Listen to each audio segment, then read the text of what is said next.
రైతన్న తోడుగా ఇప్పుడైతే మాత్రం నేను చూపిస్తున్నాను. ఇదైతే మాత్రం మా ఏరియాలో ఎక్కువగా ఏంటంటే పుల్లరెక్కాయలు అంటారు.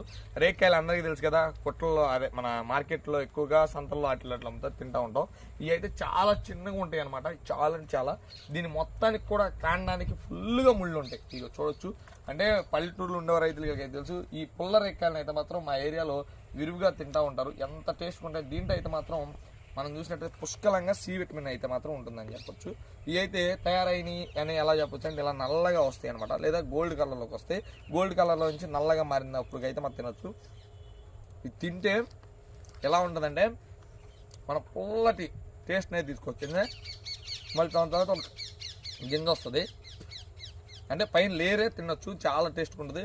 ఇవి తినడం వల్ల ఏంటంటే ప్రధానంగా సి విటమిన్ అయితే మాత్రం పుష్కలంగా ఉంటుందని చెప్పొచ్చు. ఇవి అయితే మాత్రం ఎక్కువగా రైతు పంట పొలాల్లో గట్లమ్మటి పొదల్లో అయితే మాత్రం ఎక్కువగా ఉంటాయి. వీటిని అయితే మాత్రం